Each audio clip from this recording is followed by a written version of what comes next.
And I'm going to show you how to fold the Kamikaza airplane. Kamikaza airplane is also uniquely designed for the POWERUP system.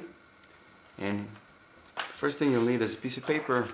You can use either A4 or letter, US letter paper, both will fit. The first thing you do is fold the airplane in half.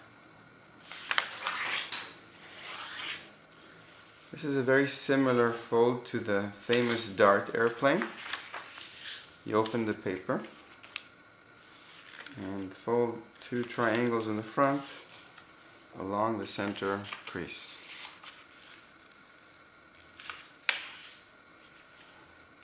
The next thing is fold this corner towards the center, just like the Dart.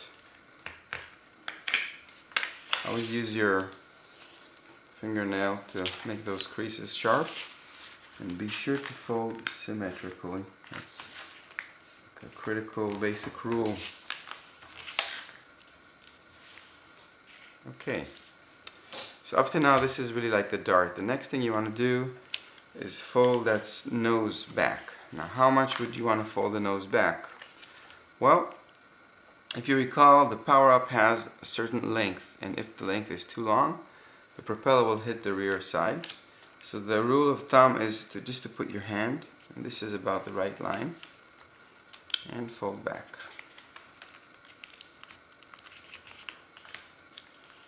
The location of this line is not critical, you can play around with it. The next thing is folding the tip back, and this is something that you should play around with. You can either leave it all the way in the back or fold it and make a big nose or a smaller nose. It's up to you. Just test it. What this will do is actually influence the location of the center of gravity, meaning that the more you have a longer nose on the airplane, the heavier the nose will be, and this will influence the stability of the airplane. The longer nose you have, the more stable the airplane is. After you created this fold, be sure to make it very nice and accurate. Fold the airplane back. This will lock the nose in place. And be sure that everything is symmetrical. What is left now is folding the wings. And we will fold the wings from this point, parallel to the bottom section.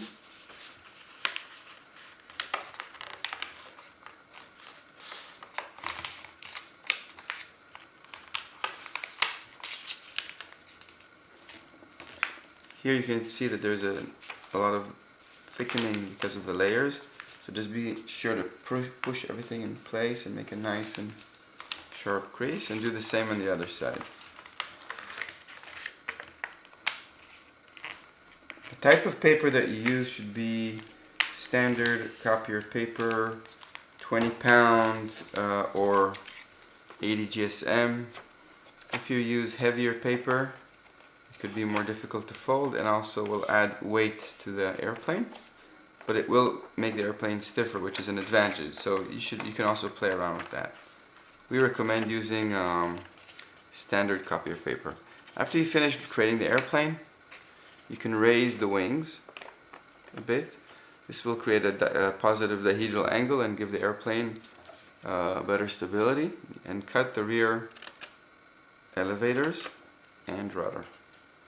We always do that. These are the areas that give us the ability to adjust and trim the airplane when we attach the POWERUP system. Now, I just want to show you what happens if we change the nose. We can actually just flip the entire nose towards the back. And you can see that now you have the same airplane without any nose. Or you can make a smaller nose. And this is something you can do as you try your different flights and see how that affects your flights. Now you have a smaller nose, sharp little nose, and it makes each design looks a bit different. Or make a longer nose.